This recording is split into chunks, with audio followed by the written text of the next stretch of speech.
Hello and welcome to the Sustainable Futures Report for Wednesday the 11th of January. I'm Anthony Day. This week we turn to technology. I'm talking to Paul Hughes about new applications for batteries, how they can store energy, save money and cut carbon emissions. As Paul says, if you're selling your solutions simply on environmental benefits, it's a difficult sell. If you can show it pays for itself in 2 or 3 years or less, and the system lasts much longer than that, it starts to make business sense. Here's what we discussed. So Paul, welcome. You are president and co-founder of Shift to Clean Energy. And thank you for talking today to the Sustainable Futures Report. Thank you very much for the offer. A major part of your business is batteries, and we're getting more and more familiar with batteries.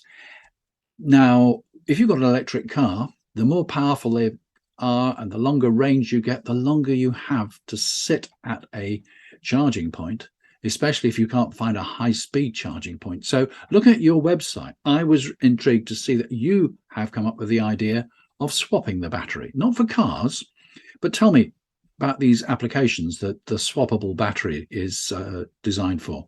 Of course. So batteries in industrial applications such as marine are quite different than applications such as cars. I mean, cars tend to operate 2 or 3 hours a day. Vessels, marine applications will operate 24/7, 365.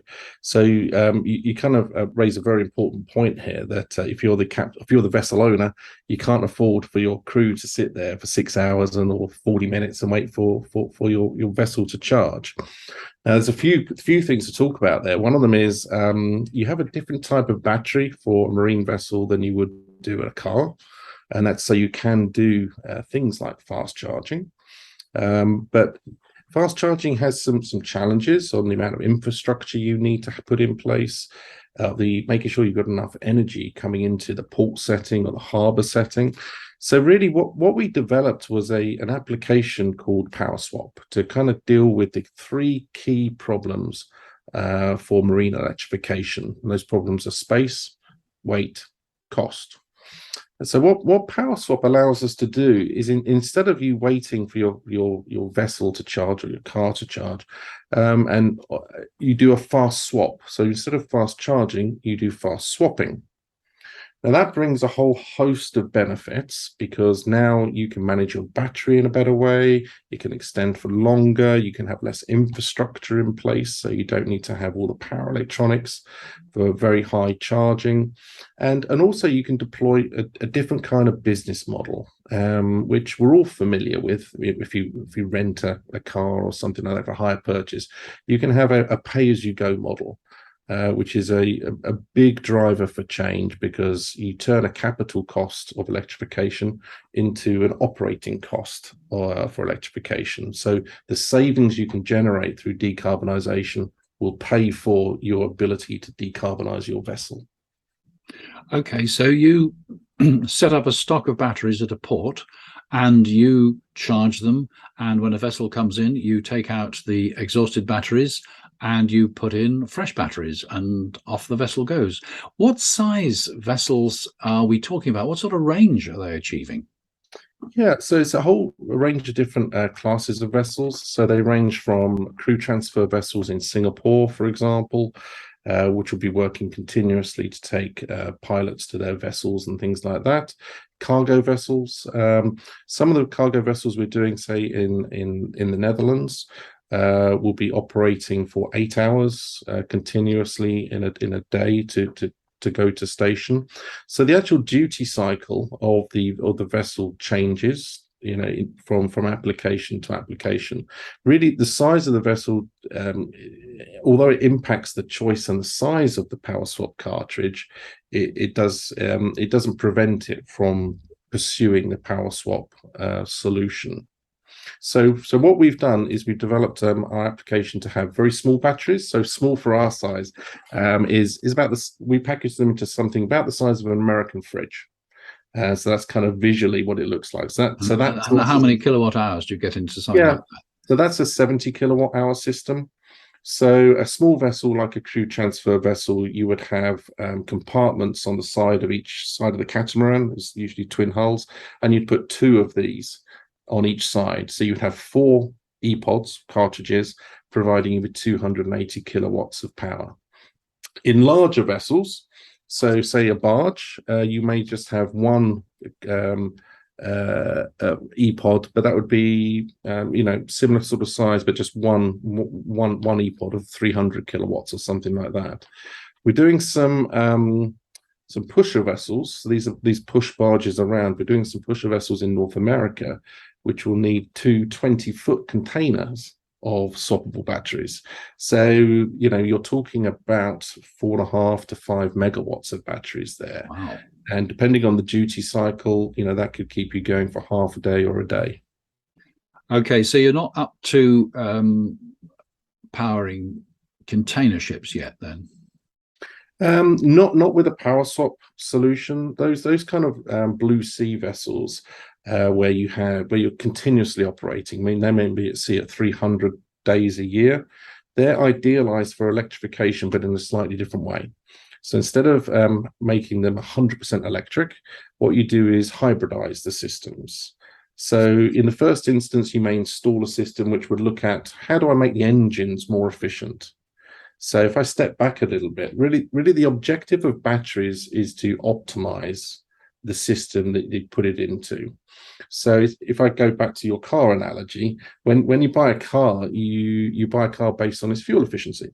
It may be 55 miles an hour, and that's based on going 40 miles per gallon at 55 miles an hour on a test track. So what batteries try and do is create that optimization by allowing your engine to run constant speed, constant power, so you get the optimal fuel efficiency. The battery does all of the heavy lifting. So if you need more power, it uses its reserves of power. If you don't need so much power, you store it in the battery. And in that way, you can drive huge efficiencies. So what do I mean by that? So a small hybrid system in a large vessel that's hybrid, you would typically see emission reductions of between 20 and 30%. You would see fuel cost savings of about 20 to 25%, and you would see operational maintenance cost of reduction of about 55%. So it's very big impact for a hybrid system, which is what you would focus on for some of the biggest vessels. Right. Now, going back to the smaller vessels you were talking about earlier, are they pure electric or do they have a backup diesel engine or something? Yeah, it varies. I mean, quite often we're heading towards more and more electrification. Now, some vessel classes, safety always comes first. So for tugboats, for example, typically, even if you can operate 100% electric, you would have a small generator on board just in case you needed to. But what we're seeing is the movement from diesel to small hybrid to large hybrid to all electric. So in Singapore, to come back to Singapore again, we're doing an all electric tugboat for a company called Reliance. So that'll be the first of its kind. Whereas and also in the Netherlands, we are doing a fully electric pusher vessel, but that has the ability to also call upon different energy sources if it needs to. So is this new build or is it retrofit? Those two are new build. Typically, as a business, we're doing 50% retrofit and 50% new build. One of probably the hardest working batteries certainly in Europe, probably the world, is a ferry that carries 7 million passengers a year. And we did that about 6 years ago, and we converted that from 100% diesel to 100% electric, and it operates 23 hours a day, and it saves about 1.3 million tons of carbon a year. Well, I'm going to Ireland next month. Okay. From Holyhead across to Dublin. Do you foresee that route ever being electrified? Yeah, absolutely. I mean, the UK government is very much committed to its meeting its carbon pledges. What we're finding is part of what I do is an educational role. Many different asset classes have been electrified in different parts of the world, but they haven't necessarily been done in the UK.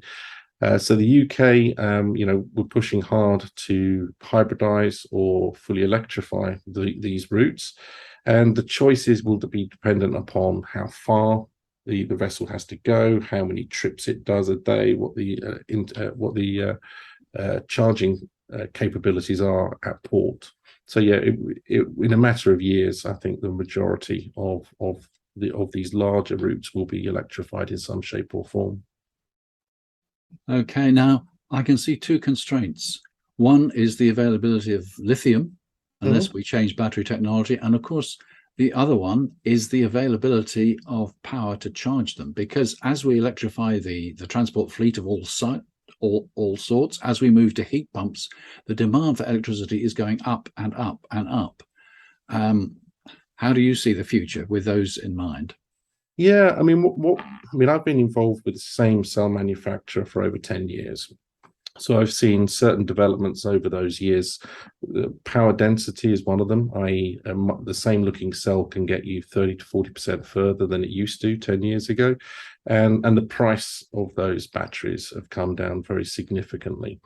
And that's there's a variety of different reasons behind that. Some of it is scale of production, which is sort of a major force for the price changes.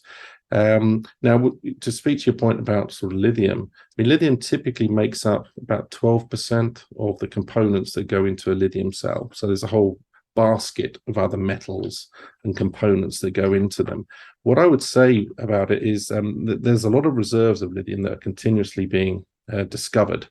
And there's a lot of different techniques that are being utilized. For example, there's a company in San Diego that's developed a method of extracting lithium from mud when it mines, as well as there's recycling technology coming out, which we use actually for recycling our cells, which allows us to extract the lithium and all the other components as well at cell manufacturing grade.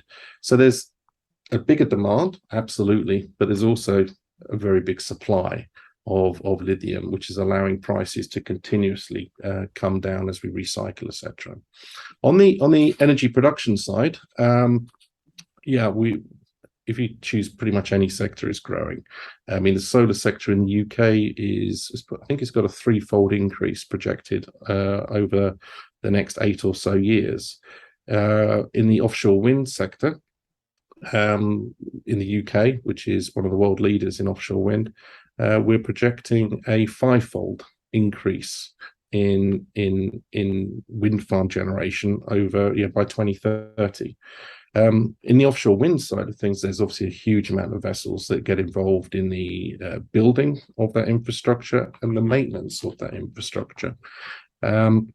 And batteries have a part to play, obviously, in that. So for example, we're doing heavy lift vessels for a client, and we're doing CTVs for the building of wind farms, as well as CTVs for other clients for the maintenance of those wind farms. CTV? Oh, sorry, crew transfer vessel. Uh-huh. Yeah, so these carry anywhere up to sort of 20 or so people out from shore to the offshore wind farm to service and maintain them.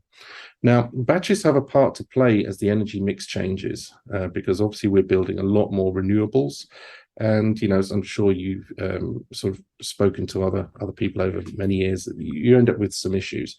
The demand for power may not dovetail for the supply of power. For example, the wind typically blows very strongly at night, and yet people are in bed and you don't have the demand for power because people work during the day. Batteries have a part to play in that they can peak shave unused or unwanted power during the night, and then deliver that power in a safe and secure way during the day to reduce the peakiness of price fluctuations during the day. And it does that the opposite way around for solar, charged during the day and released during the night, or for different applications. Yes, we're still relying in this country on about 50% gas for our electricity generation. In other parts of the world, it's not gas, it's coal. Yep. So we have got a long way to go before renewables are actually doing the major part of the heavy lifting. Do you not see that as a problem? Balancing that against the desire to achieve net zero 2050? Yeah, I mean, it is a challenge. I mean, because you're having to, look at the infrastructure that's been invested in over the last 70 years. And, I think when the grid was put in, no one foresaw that we'd turn our houses into power generators with solar in the roof, or need to turn our houses into petrol stations equivalently by charging, your car at home. So there's a lot of change that's happening, but the pace of change, the amount of technology that's being developed and is now commercial and is ready for prime time, as also sort of is allowing that transition to take place. So I think we're in an exciting period where a lot of these things are now more at least as cost effective as the carbon equivalents. But it is, there's no silver bullet to any of these things. Solar's not the answer, wind's not the answer, the battery's not the answer. But how they work collaboratively together to create part of the mix is really super important. I mean, as you pointed out, different countries have different strengths. We're typically not a very big solar nation, but we are a very strong wind nation. And so you couple that with batteries, for example, to even out the supply and demand side of things, and we will be switching off gas-fired power stations gradually over time to ensure that we at home or we at the office have continuation of lights staying on and heating staying on. We've spoken about your swappable batteries and in particular your marine applications, but you also provide stationary batteries as well. What sort of applications are they for? Yeah, so the batteries we've designed are very focused on industrial applications. So they're not really designed to be retail products, so for people's houses. So the focus for land-based applications has been port settings, for example. So you asked about the container ships. Whilst we can hybridize those or hybridize components of those, another key part that batteries have to play is when these large vessels come from their movements from China into the UK with containers, for example, when they're at port. Typically, ports will, in a port city, typically 40 to 60% of the pollution that's caused in a port city is caused by that port. The fumes that are going up the stacks of those vessels when they're stationary. So what we do is we work with the ports, we work with the fleet owners to effectively provide what we call cold ironing to those vessels when they're ashore. Now, what that means is plugging them into batteries or the grid to allow instead of running diesel gensets for the house load, the air conditioning, things like that of these vessels, we put them onto electric power. Now, to do that, you either need a huge amount of spare capacity of generation at the port, and that generation, as you point out, may be gas. So that's not the cleanest thing to put. You're not going to decarbonize things overnight for using gas-fired power stations. But batteries have a part to play because you can store the spare energy or the cheaper energy at night and provide capacity to plug that boat into those batteries. And I'm talking, container loads of these batteries, not little pods that we talked about with PowerSwap. Big banks of these batteries to allow those vessels to be zero emission when they're at port.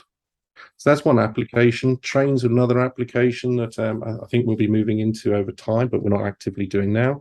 And mining and drilling. We do offshore drilling, but there's lots of applications on onshore drilling as well.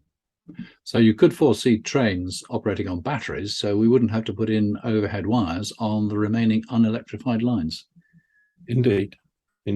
Yeah. As with swappable batteries, you can swap those batteries out at certain stations to allow you to have that range. The things that people have experienced with their cars, you can think about that in all these applications. And power swap in the marine world is about having power swap stations, so vessels can go from Rotterdam to Hamburg, for example. With trains, again, there's going to be small stations and large stations that those trains go through. Sort of the larger size stations, you'll be able to do fast swapping. In the space of a minute, you can take an empty battery out and put a new battery in. Okay, as quickly as that. Yeah.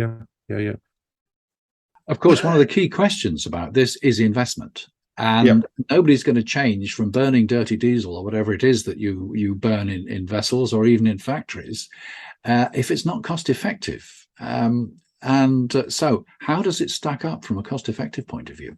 No, you're absolutely right. I mean, if all you're doing is providing environmental benefits, then you're dealing with very fringe activities that people do this for non-profit reasons. For us and for our clients, typically, I mean, you can deal with systems that have an immediate payback, day one payback. So it's very cost effective. With other clients, typically we don't touch projects unless they have a payback of between 3 and 4 years latest. And these are batteries that have a 10, 11, 12-year life. So you're getting, from a customer's perspective, a fleet owner's perspective, you're getting 2 or 3 times your money back with the investment. So they're very cost effective. Now, they're cost effective for a number of reasons. One of them is you're saving fuel. If you're doing a hybrid system, you're saving a lot of fuel. If you're doing an electric system, the cost of electricity typically is 25% of the cost of carbon fuels. So you're saving a lot of fuel costs there. You're also saving a lot of maintenance. Again, think about your electric car comparison. With an existing kind of car, you would have you've got liquids to service. You got lots of moving parts. With an electric car, you don't have liquids. You have motors which last seemingly forever. So the cost of maintenance will reduce by at least 50%. When you convert from diesel to electric, and then you have the rising costs of carbon. People are being nudged by governments in different ways. I mean, the cost of carbon isn't the same across the world, and that's nudging people to realize there's a cost of emitting carbon that you have to pay for. So you have a choice: do I want to pay to pay for the carbon I'm emitting, or do I want to invest in infrastructure that will reduce that cost? So, as I say, some projects have an immediate payback. Some have usually no more than 3 or 4 years. Power swap is a part technology solution to this, and to extend and broaden the range of vessels that can electrify, but it's also part commercial. By turning a capital cost into an operational cost, from day one, customers are saving money. So there's really, from a commercial standpoint, there's no reason not to do it. And the added benefit is you as a company are meeting your ESG targets. You're differentiating yourself by demonstrating to your client base, your customer base, that you're company that cares about the environment. Well, Paul, that's fascinating. It's a new perspective on the future. Thank you very much for sharing all these ideas with us at the Sustainable Futures Report. It's a pleasure to be here, Anthony, and thank you very much for the opportunity to speak to you today. Paul Hughes, President and co-founder of Shift Clean Energy. Paul says batteries are not the solution. Wind power is not the solution. Solar power is not the solution. The solution lies with using all of these and other sources of energy together. The corporate website is shift-cleanenergy.com, and there's a YouTube video you should watch. Robert Llewellyn, on his Fully Charged show, is taking a trip on the world's largest battery-powered ferry, one of Shift Clean Energy's case studies. There's a link to that, of course, on the website, sustainablefutures.report, and of course there's a link on the Shift Clean Energy website as well. Next week, we turn to trees. Hank Dearden's objective is reforestation on a global scale. He tells us how he hopes to achieve that and how we can help. Thanks for listening this time. Thanks for being a patron if you are. And of course, all the details are at patreon.com/SFR if you're not. I'm Anthony Day. That was the Sustainable Futures Report. Until next time.